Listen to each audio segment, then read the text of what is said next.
Good afternoon and welcome to Midday Prime. Over the next 1 hour, we'll bring you all the stories and updates from India and around the world. We'll update you about the happenings in the world of business and sports, and we'll get you some interesting stories that are making the headlines. But first up, the big news of this hour. I'm Amritpal Singh.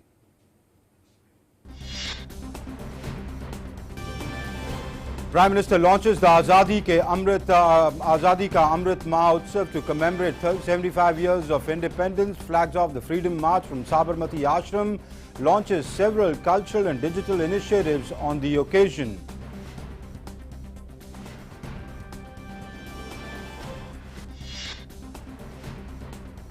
Prime Minister Modi on the occasion says Azadi Ka Amrit Mahotsav means Atmanirbhar Ka Amrit, adds that freedom struggle, ideas at 75, achievements at 75, actions at 75, more resolves at 75.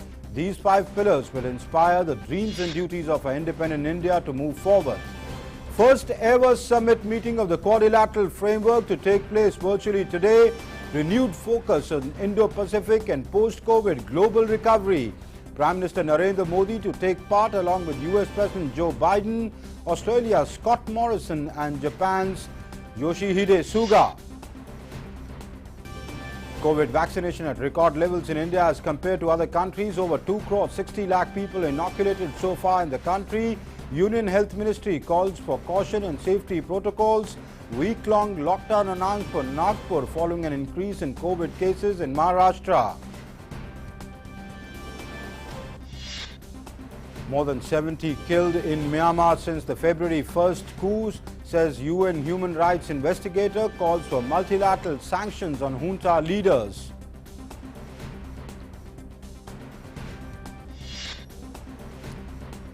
And India to play the 5-match T20 series against England starting today. Team India will look to extend their Test series results even as they face top-ranked English squad.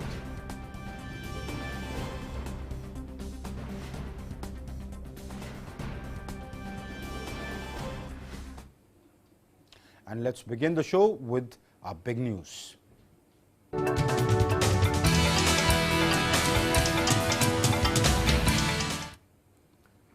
On the historic occasion of the launch of Azadi Ka Amrit Mahotsav to commemorate 75 years of independence, Prime Minister Narendra Modi reached Sabarmati Ashram this morning to pay tributes to Mahatma Gandhi. The Prime Minister was accompanied by Gujarat's Governor Acharya Devvrat and Chief Minister Vijay Rupani at the ashram. Prime Minister garlanded a picture of Bapu with a simple garland made from khadi threads at Hriday Kunj. Mahatma Gandhi lived here from 1980 to 1930. Prime Minister described the start of the mega event as a historic celebration.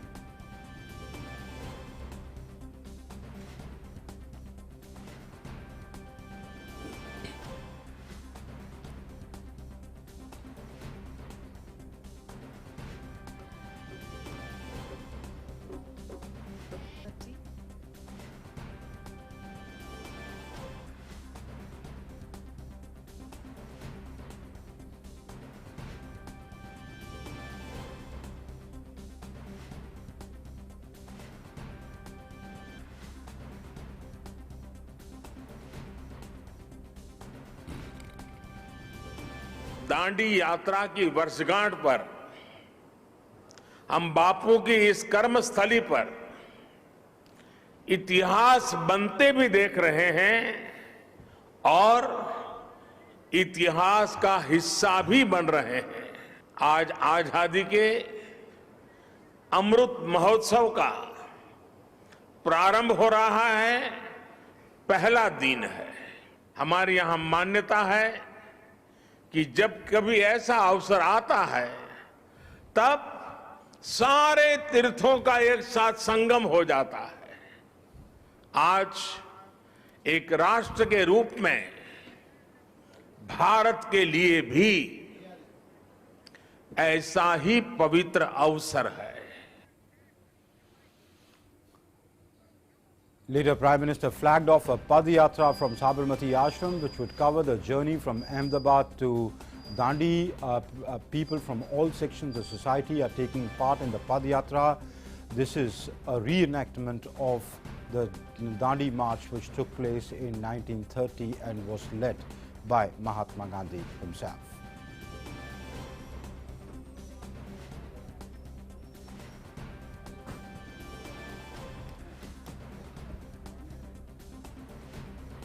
यात्रा में आजादी के आग्रह के साथ साथ भारत के स्वभाव और भारत के संस्कारों का भी समावेश था।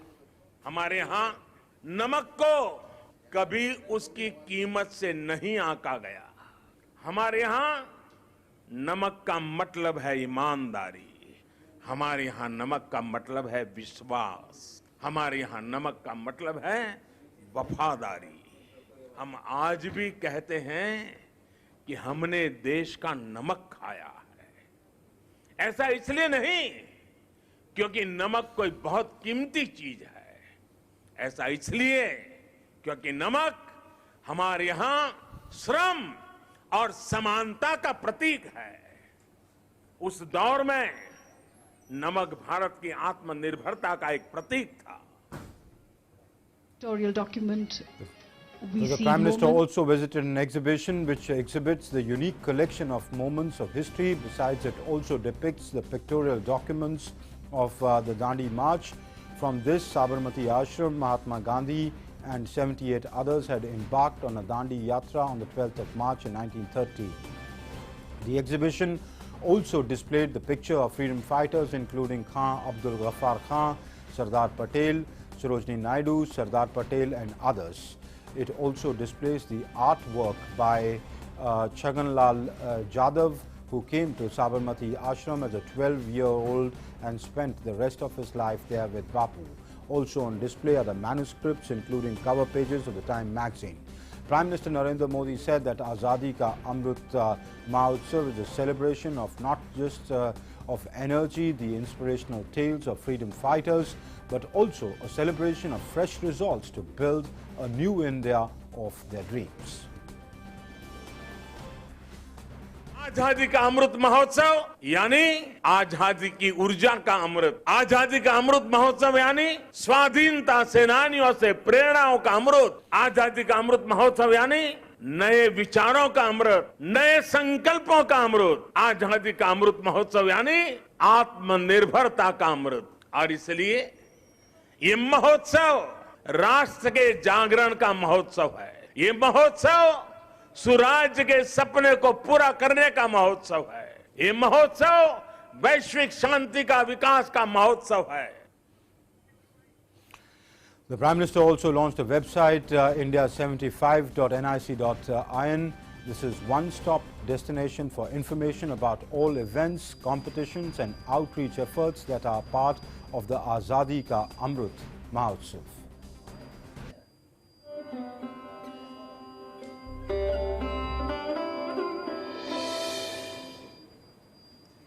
Nine, 8, 7, 6, 5, 4, 3, 2, 1, 0.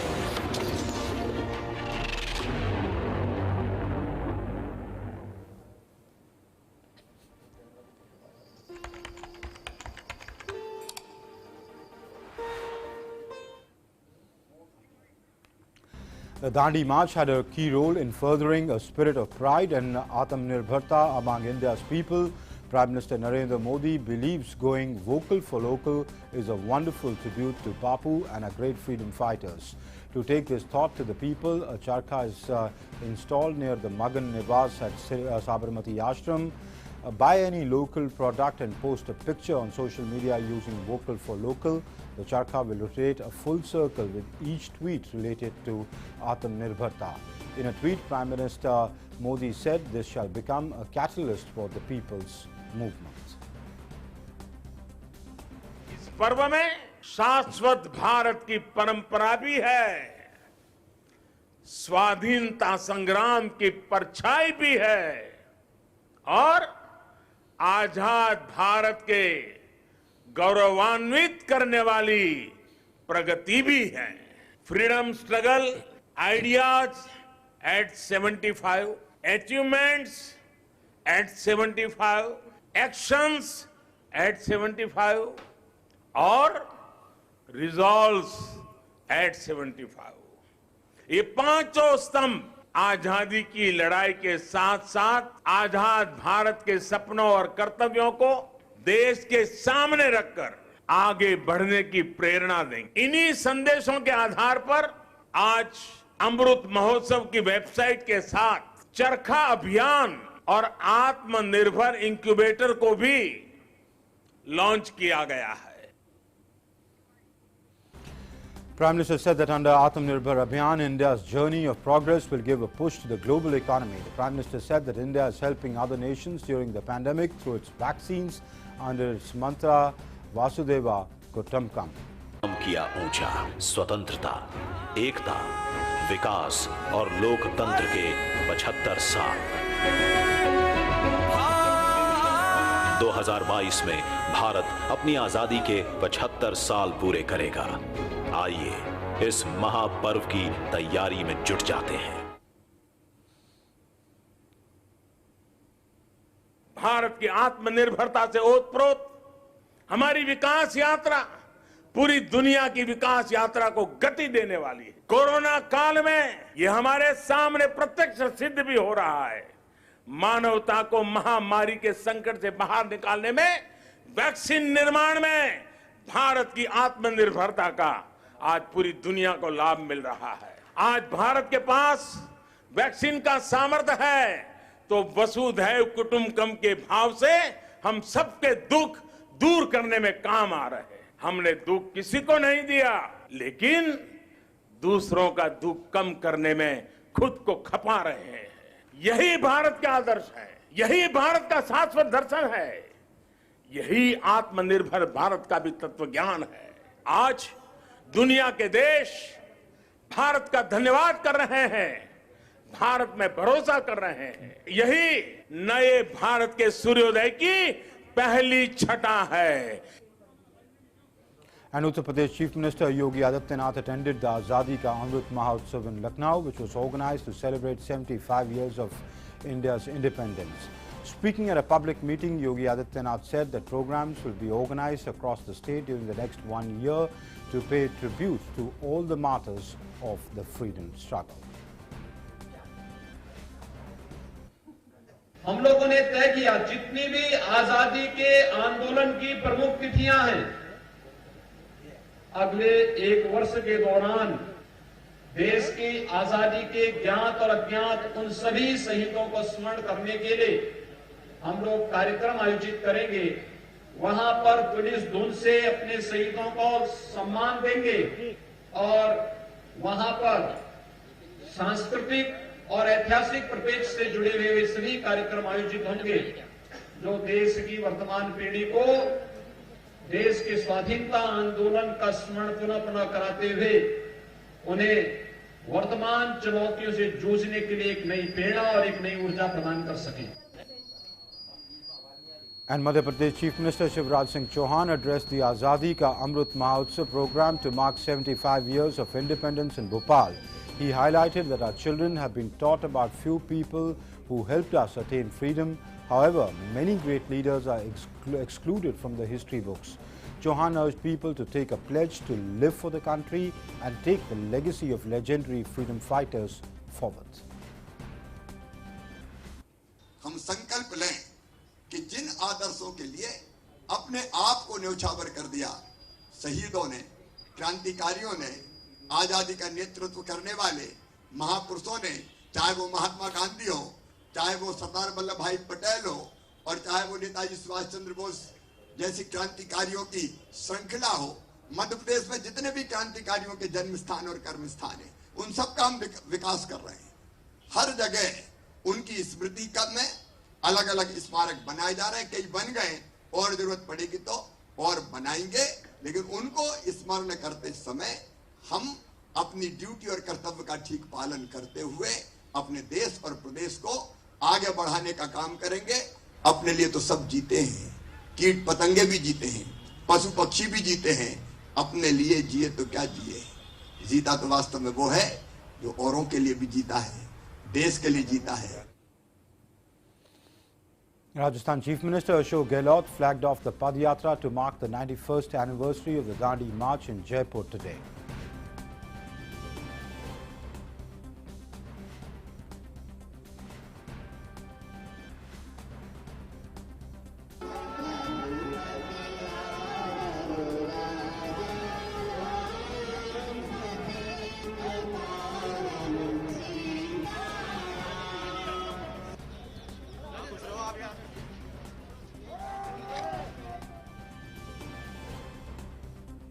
And to mark 75 years of independence, a cycle rally was organized from the Jallianwala Bagh in Amritsar.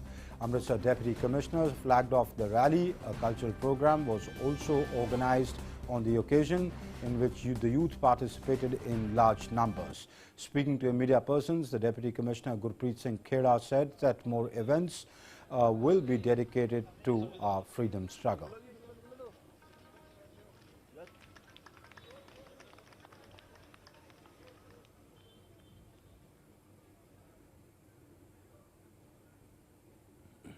आज़ादी की जो हमारी 75वीं सालगिरह है उसका ये महोत्सव मना रहे हैं।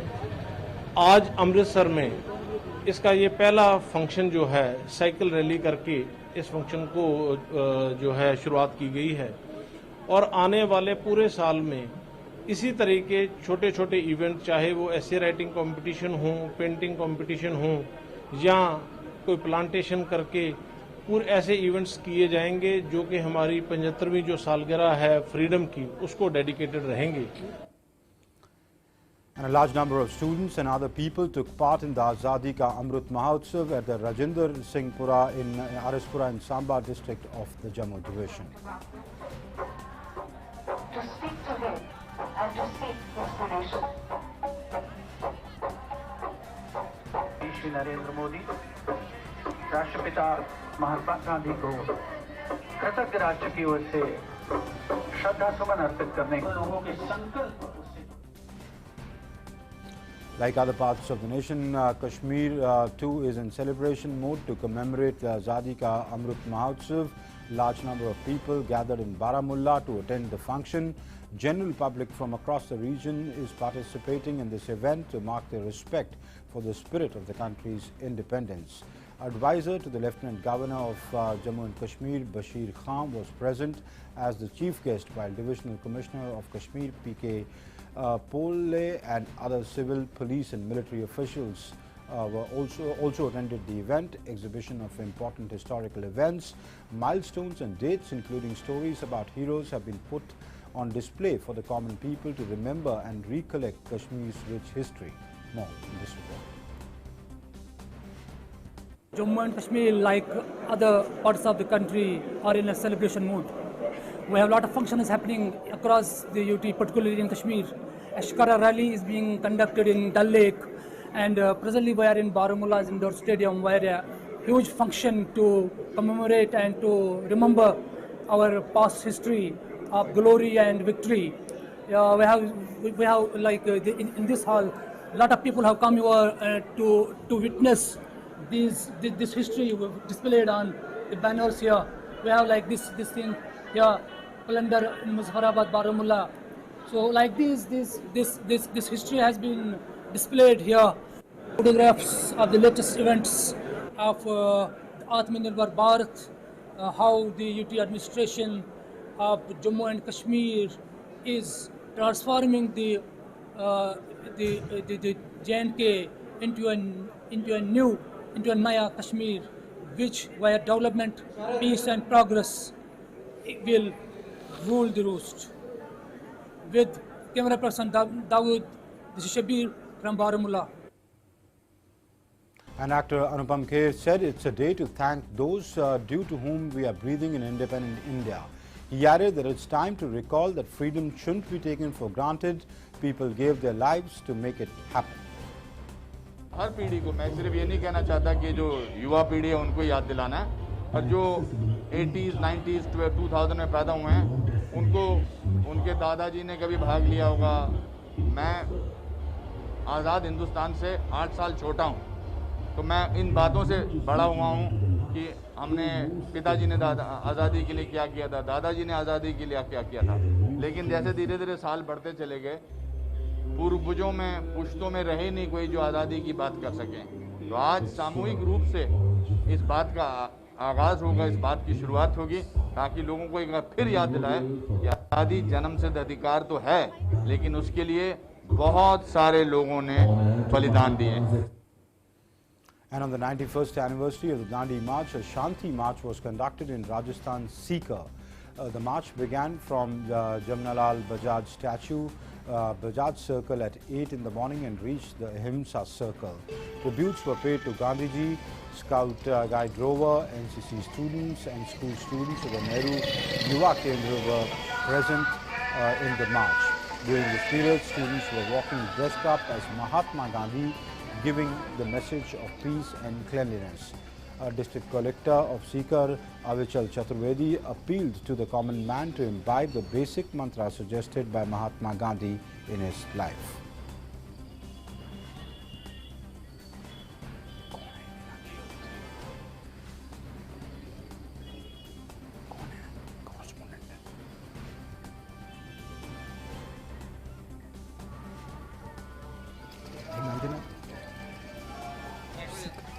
And for more updates on the Amrit Mahotsav from Shillong, we are joined by our correspondent Nilanjana Das.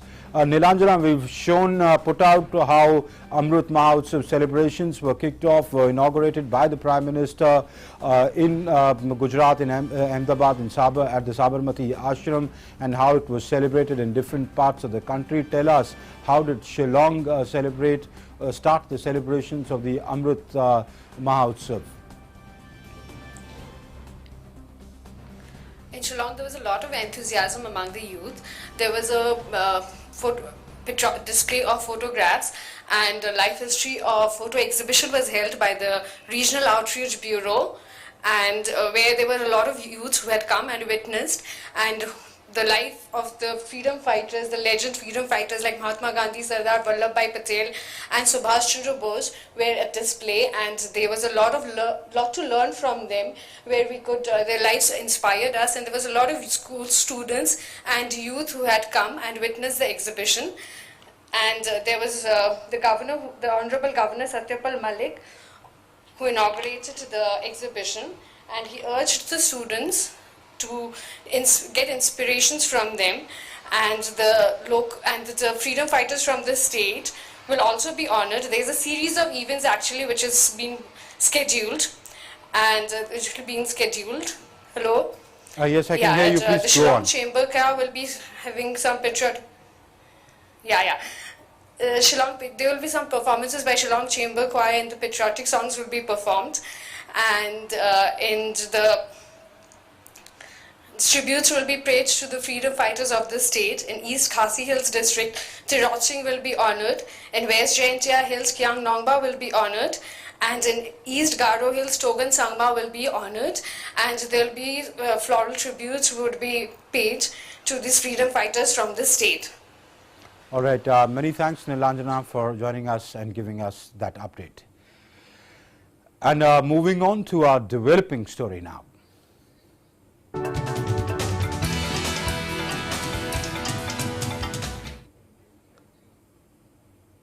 The first Quad Leaders Summit will be held virtually today. Prime Minister Narendra Modi, Prime Minister of Australia Scott Morrison, Japanese Prime Minister Yoshihide Suga and US President Joseph R. Biden will be participating in the first Leaders Summit of the Quadrilateral Framework, which is scheduled to take place this evening by around 7 by Indian Standard Time. The leaders will discuss regional and global issues of shared interest and exchange views on practical areas of cooperation towards maintaining a free, open and inclusive Indo-Pacific region. The summit will provide an opportunity to exchange views on contemporary challenges such as resilient supply chains, emerging and critical technologies, maritime security and climate change. The leaders will discuss the ongoing efforts to combat COVID-19 pandemic and explore opportunities for collaboration in ensuring safe, equitable and affordable vaccines in the Indo-Pacific region.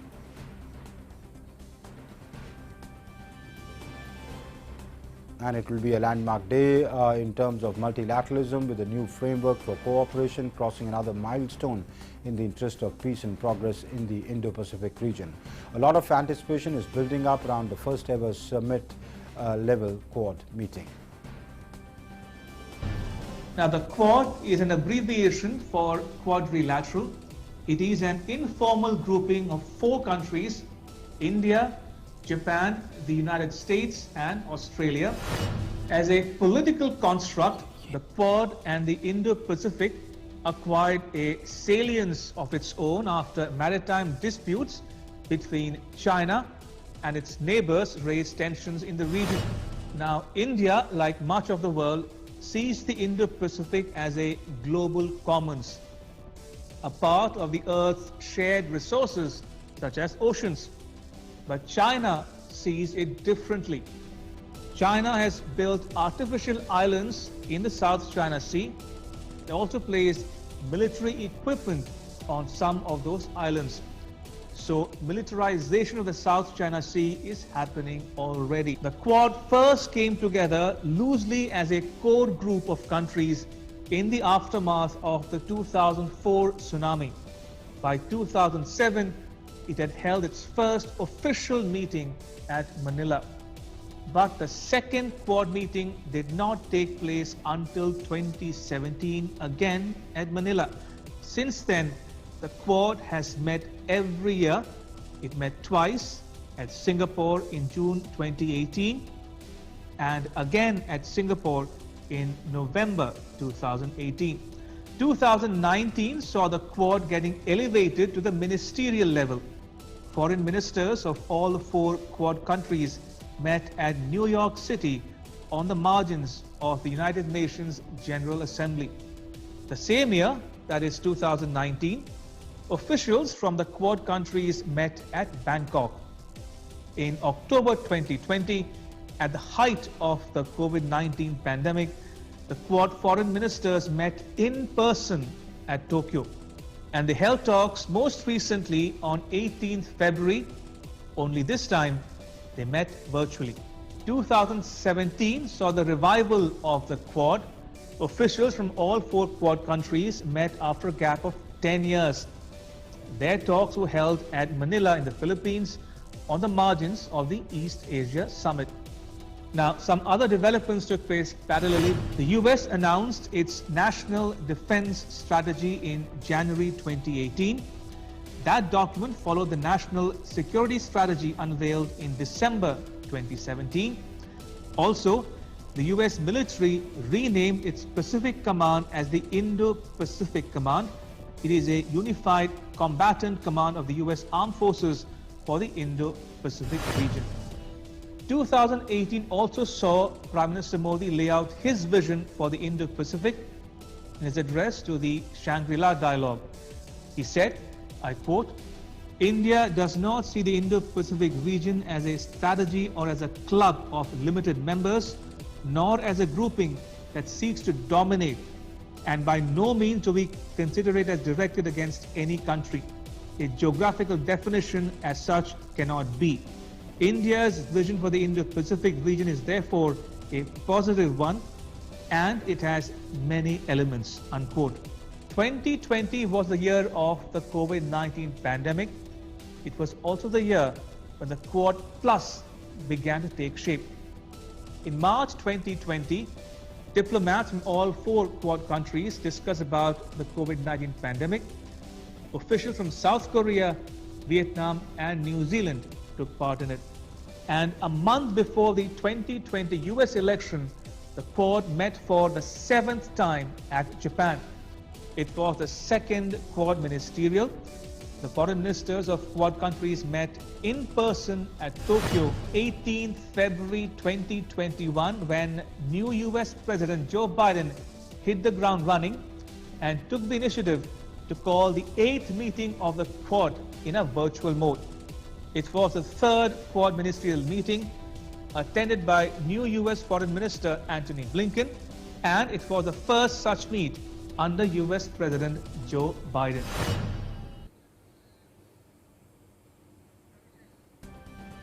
So that was my colleague Ramesh Ramachandran explaining us the timeline of Quad and the importance of Quad. For today's summit level meeting, I'm joined by my colleague Abhishek Jha, who joins us on the phone line.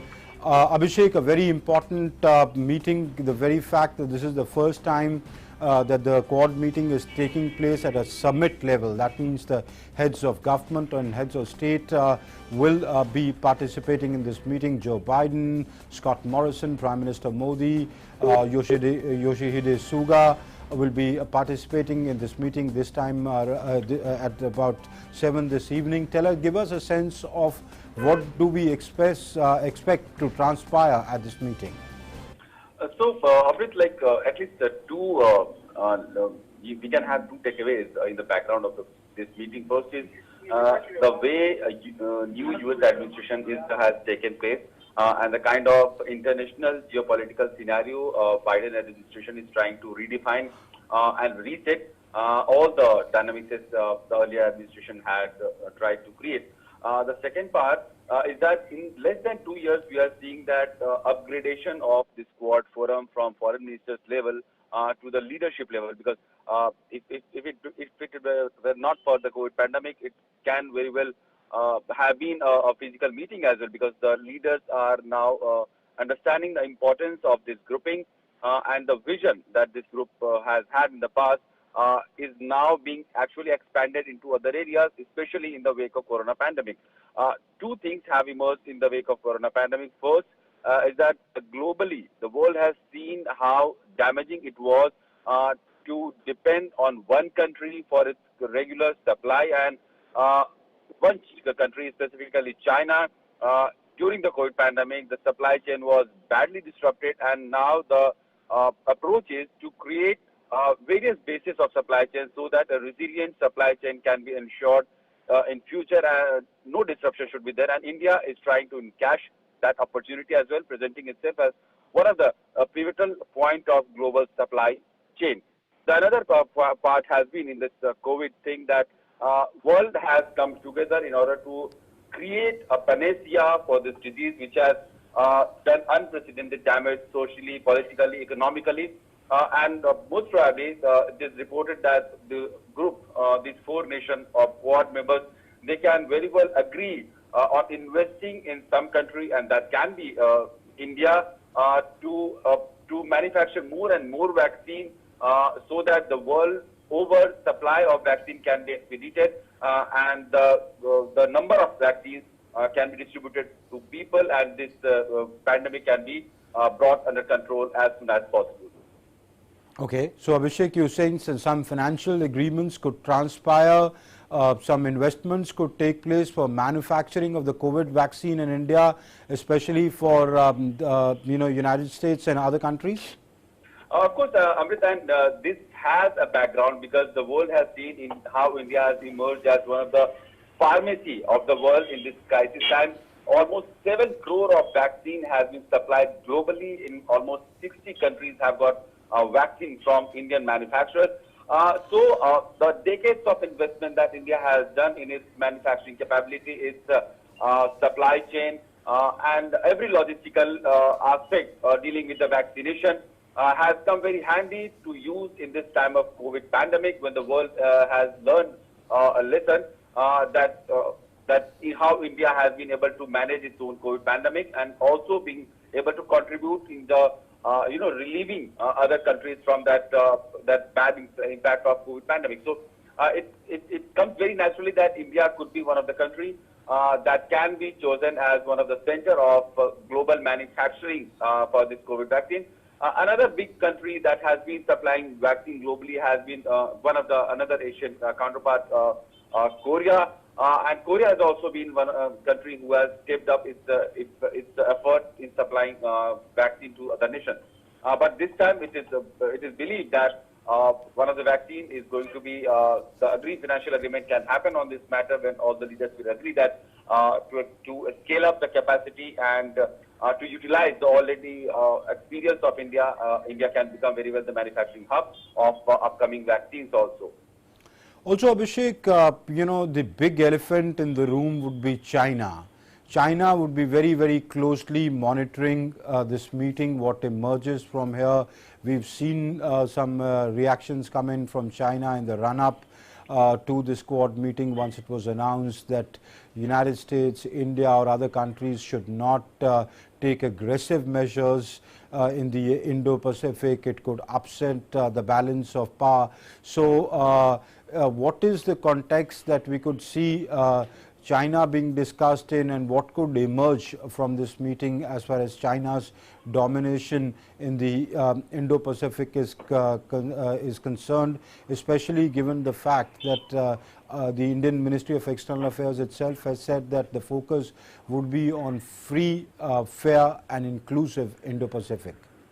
So Amrit, this whole Quad setup came into being during this tsunami, and after that, gradually it has been more formalized in a way that we are seeing the geopolitical interests also being, in a way addressed with this grouping. However, like Ramesh also mentioned in his remarks, that India has already said that India is in this Quad setting not to address the ambition of any other country. India is here just to address its own concerns and to ensure its own free and fair trade routes and maritime security. But now, in this, like you said, the elephant in the room could only be China, because when the four largest and more strategically empowered countries of the globe, they are coming together in a platform at a very geostrategically sensitive area, that is South China Sea or Indo-Pacific. Of course, China is going to be irked with this grouping, and it has more than once expressed its resentment also on this grouping, and it's targeting towards China because this is the area where China has been dominating in the past. And in fact, there are some countries like Vietnam, Philippines, which has, because of their own size, they have not been able to counter the aggression of China. In fact, India has also seen a standoff of Chinese military for months at our northern borders. We have seen in the recent months.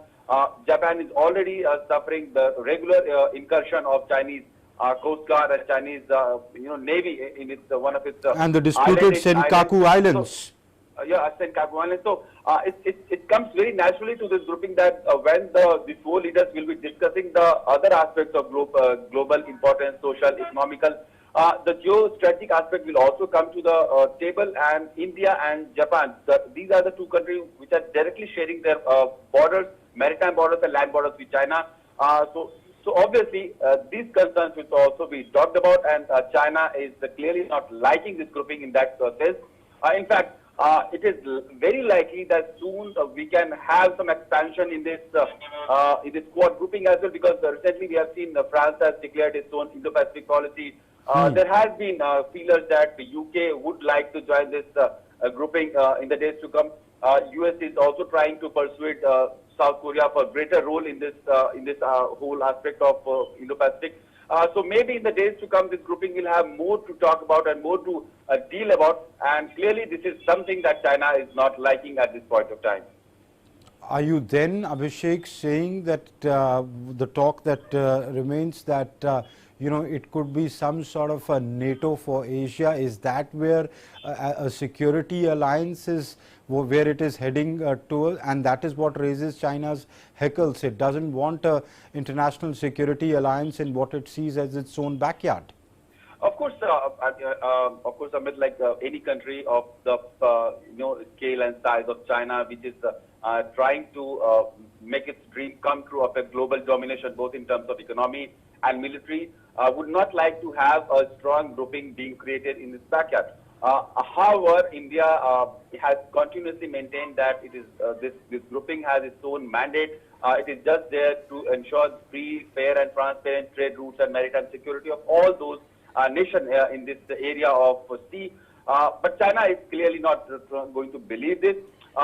The second aspect of this whole Indo-Pacific has been Russia. Russia has not been very, on board with India in terms of if we talk about Indo-Pacific. In fact, it has shown its not very its unsavoriness also on this issue in the past. However, India will have to maintain a very tightrope walk while maintaining a close and strategic relationship with the U.S.A, Australia, and Japan at the same time dealing, having a strategically and privileged partnership with Russia also. But then these are the special diplomatic aspects of any country, and all these coordinators are going to continue with their own mandate in this Indo-Pacific region while balancing and not trying to irritate any other country which is trying to clearly not dominate the sea in a more of course, India's idea is not to dominate anybody's space, just to secure a fair and free and a rule-based international order, and that to that extent its participation in the alliance would be, and also to improve the linkages that you've talked about political linkages, economic linkages of the supply chain, COVID cooperation, vaccine cooperation, and perhaps cooperation in terms of economic recovery post-pandemic. Abhishek Jha, we leave it there. Many thanks for joining us and giving us an update on that. And moving on to our National Prime segment now.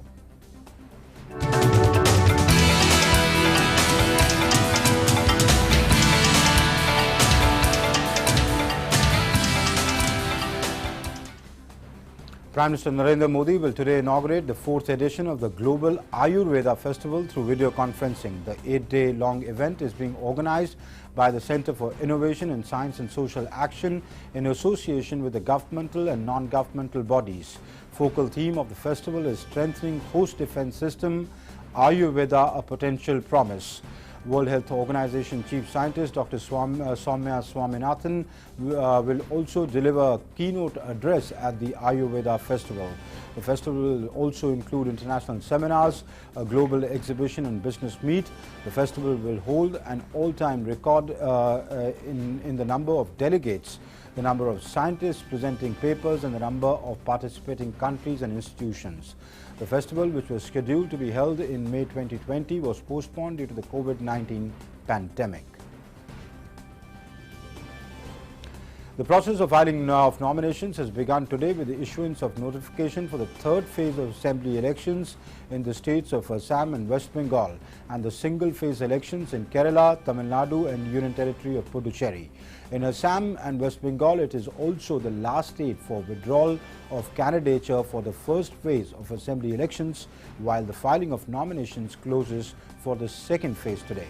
In Assam, 47 assembly constituencies will go to the polls on the 27th of March during the 1st phase, while polling will be held in 30 assembly constituencies of West Bengal in this phase. The 2nd phase of polling in Assam and West Bengal will be conducted on the 1st of April in 39 assembly constituencies of Assam and 30 assembly constituencies of West Bengal.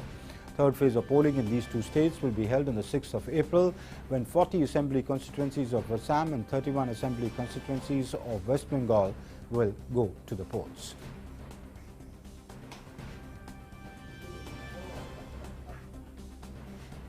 And in West Bengal, Suvendu Adhikari filed his nomination today as the BJP candidate from Nandigram constituency for the State Assembly elections 2021. Adhikari is fighting a high-stakes election against Chief Minister Mahatma Banerjee from Nandigram, the battle for which is being watched closely. Mahatma Banerjee has already filed her nomination from the seat. Suvendu kick-started his campaign from Nandigram by opening his central election office there on Wednesday. The Supreme Court today ruled that any person employed with the central or state governments could not be appointed as election commissioners across the length and breadth of the country. The ruling aims at ensuring independence of the election commissions. A bench headed by Justice R.F. Nariman in the case related to the appointment of Law Secretary of Goa as election commissioner said that independence of election commission is sacrosanct. A person associated or employed with the centre or state government cannot work as state election commissioner. Goa government has given its law secretary the additional charge of state election commissioner. And let's now take a look at a special report from Karnataka, a government high school where students have registered on Pariksha Pe Charcha with ease. Finally, the wait is over. Pariksha Pe Charcha, an enchanting opportunity to interact with the Prime Minister Narendra Modi ji, is back again.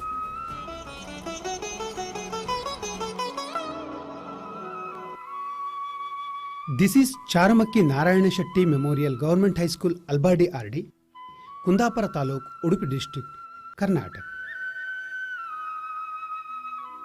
Our school is located in the most remote area of Western Ghats, but the Pariksha Pe Charcha participation is so easy that our students have already registered. ನನ್ನ ಹೆಸರು ಶಕೀಲಾ. ನಾನು 10ನೇ ತರಗತಿಯಲ್ಲಿ ಕಲಿಯುತ್ತಿದ್ದೇನೆ. ನನ್ನ ಮನೆ ಪಶ್ಚಿಮ ಘಟ್ಟದ ಕಾಡಿನ ಮಧ್ಯದಲ್ಲಿದೆ. ನಾನು ಅರ್ಜಿ ಸಲ್ಲಿಸುತ್ತಿದ್ದೇನೆ. Shakila's house is located in the dense forest areas of Western Ghats. There is no bus facility to her house, but she was able to register easily for interacting with Prime Minister. ನಾನು ಅನುಶ್ರೀ. ನಾನು ನಿಕಿತಾ. ನಾವಿಬ್ಬರು 10ನೇ ತರಗತಿಯಲ್ಲಿ ಕಲಿಯುತ್ತಿದ್ದೇವೆ. ನಾವಿಬ್ಬರು ಪರೀಕ್ಷಾ pay ಚರ್ಚೆಗೆ ಅರ್ಜಿ ಸಲ್ಲಿಸಿದ್ದೇವೆ. Both Anushri and Nikita are best friends coming from nearby areas. They are also applying. ನಾನು ವಿನಯಶ್ರೀ, 10ನೇ ತರಗತಿಯಲ್ಲಿ ಓದುತ್ತಿರುವ ವಿದ್ಯಾರ್ಥಿನಿ. ನಮ್ಮ ಮನೆಯಲ್ಲಿ ಕಂಪ್ಯೂಟರ್ ಅಥವಾ ಲ್ಯಾಪ್ಟಾಪಿನ ಲಭ್ಯವಿಲ್ಲ, ಹಾಗಾದರೂ ನಾನು ಅರ್ಜಿ ಸಲ್ಲಿಸುತ್ತಿದ್ದೇನೆ. With the help of teachers, Vinayshri and many other students are applying for Pariksha Pe Charcha. Along with the students, we, teachers, are also applying for this unique opportunity. Not only the students and teachers, even the parents are applying. All of us are excited to win this chance. ನನ್ನ ಹೆಸರು ಅನ್ವಿತಾ. ನಾನು 10ನೇ ತರಗತಿಯಲ್ಲಿ ಕಲಿಯುತ್ತಿದ್ದೇನೆ. ನಾನು ಕೂಡ ಪರೀಕ್ಷಾ pay ಚರ್ಚಾ ಅರ್ಜಿಗೆ ಅರ್ಜಿ ಸಲ್ಲಿಸುತ್ತಿದ್ದೇನೆ. ನನ್ನ ಹೆಸರು ಸಂತೋಷ್ ಕುಲಾಲ. ನಾನು ಬೆಪ್ಪಡೆ ಎಂಬ ಹಳ್ಳಿಯಿಂದ ಬರುತ್ತಿದ್ದೇನೆ. ನಾನು ಪರೀಕ್ಷಾ ಪೇ ಚರ್ಚಾ ಇದಕ್ಕೆ ಅರ್ಜಿ ಸಲ್ಲಿಸಿದ್ದೇನೆ.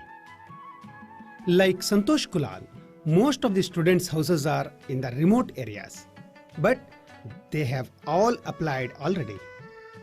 ನಾನು ಅರ್ಜಿ ಸಲ್ಲಿಸಿದ್ದೇನೆ. ನಾನು ಅರ್ಜಿ ಸಲ್ಲಿಸಿದ್ದೇನೆ. ನಾನು ಅರ್ಜಿ ಸಲ್ಲಿಸಿದ್ದೇನೆ. ನಾವು ಪರೀಕ್ಷಾ ಪೇ ಚರ್ಚೆಗೆ ಅರ್ಜಿ ಸಲ್ಲಿಸಿದ್ದೇವೆ. ನೀವು ಸಲ್ಲಿಸಿ. Our students, teachers, and parents have applied. Did you? We have it. You also do.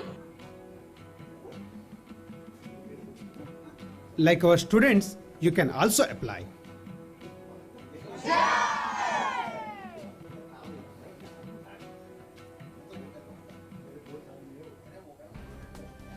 Well, Maharashtra, Kerala, Punjab, Karnataka, Gujarat and Tamil Nadu continue to report an upsurge in the daily new cases of COVID-19. Maharashtra and Kerala account for 71.69% of India's active cases. This is the COVID update, latest COVID update. 23,285 new cases were registered in the last 24 hours. Maharashtra has reported the highest daily new cases at 14,317, which is 61.48% of the daily new cases. It is followed by Kerala with 2,133, while Punjab reported 1,305 new cases. India's total active case load has now reached 1,97,237 today. India's present active caseload stands at 1.74% of India's total positive cases.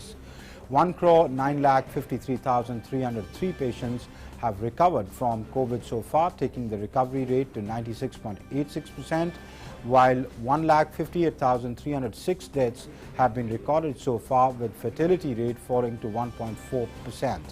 The centre is actively engaging with all states and union territory governments, especially those showing an upsurge in daily new cases with a high caseload of active cases. The union government is regularly reviewing the status of COVID containment and public health measures with them.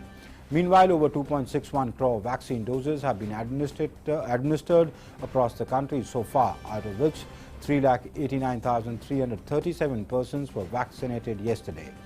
Further,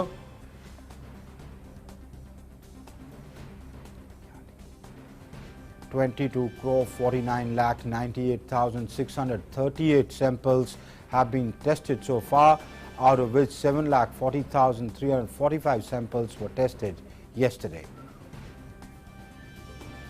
And in Maharashtra, in view of the alarming spike in COVID-19 cases, the state government is taking essential measures to curb the spread of coronavirus. Maharashtra Chief Minister Uddhav Thackeray has said that strict lockdown measures will be enforced in some parts of the state to contain the spread of COVID-19. Night curfew between 7 p.m. and 6 a.m. has been declared in few cities of the state where a high number of COVID cases have been detected. Complete lockdown will be imposed in Nagpur city police commissionerate area from the 15th of March to the 21st of March. Local authorities are reviewing the situation on a day-to-day basis, and the vaccination process is being sped up. The Chief Minister has appealed to the citizens to follow COVID-19 protocols by maintaining social distancing and wearing a face mask. Out of top 10 cities of Maharashtra, Pune with 18,474 cases tops the list of maximum number of COVID-19 cases, followed by Nagpur with 12,724 cases. Thane has 10,460 cases and Mumbai 9,973 cases. The other districts of Maharashtra are in the list are Amravati, Jalgaon, Nashik and Aurangabad.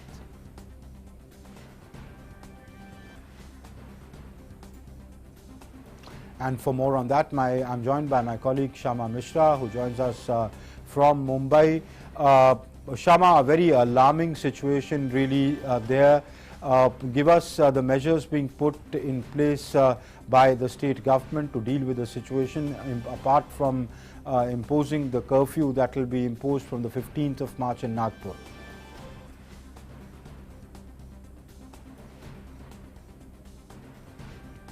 Shama, can you hear me? Shama, can you hear my voice? Can you hear my question, Shama? I think Shama cannot hear hers. We'll go back to Shama when we can connect with her. And let's now take a look at what's been making news across the globe.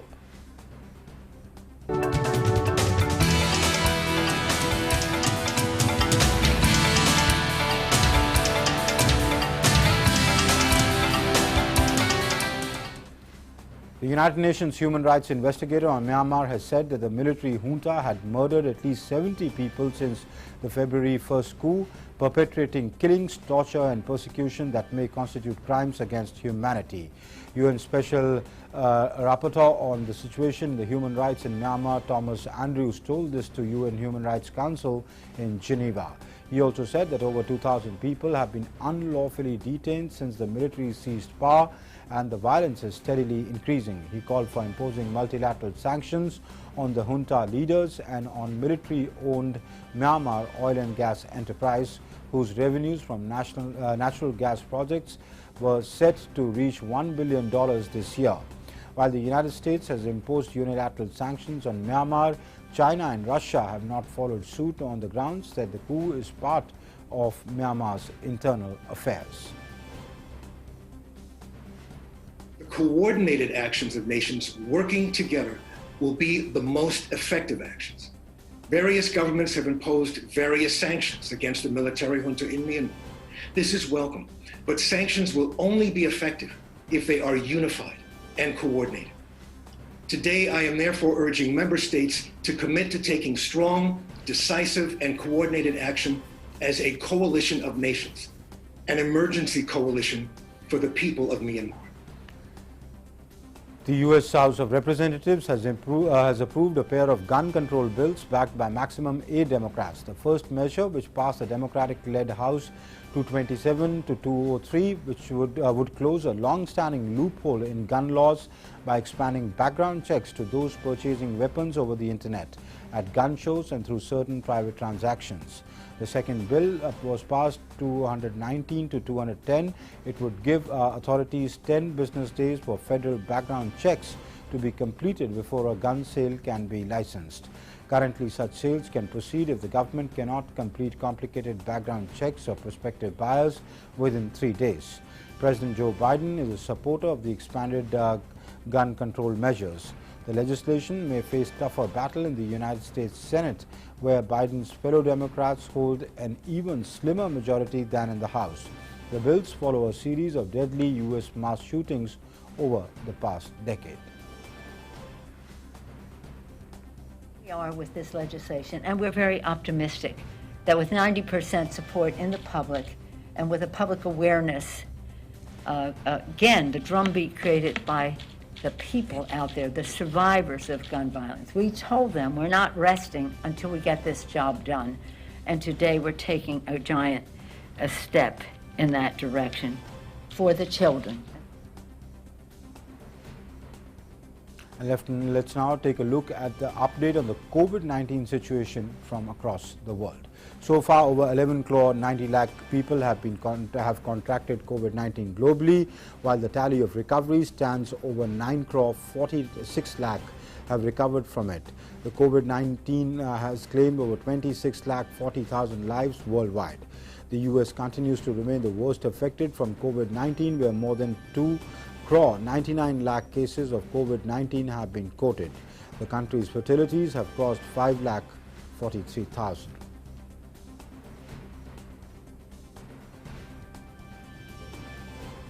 And now it's time for our next segment, Life Prime, where we bring you stories from the world of art, culture, cinema, fashion, science and innovation. Stories that bring smiles, stories that are changing lives. Take a look.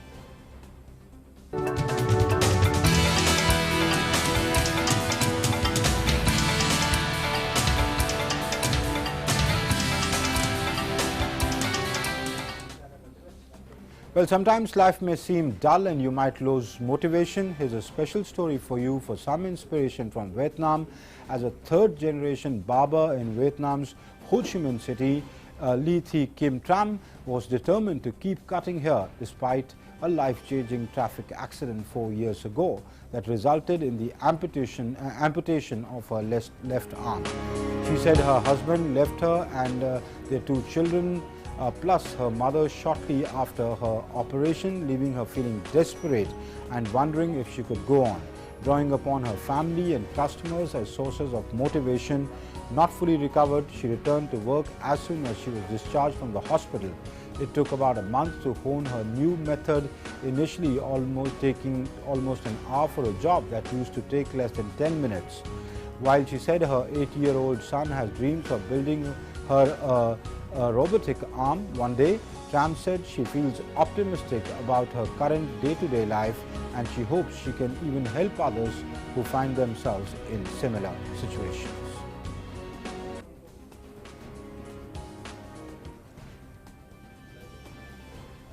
And that's it then in Midday Prime. Thanks for watching. Namaskar.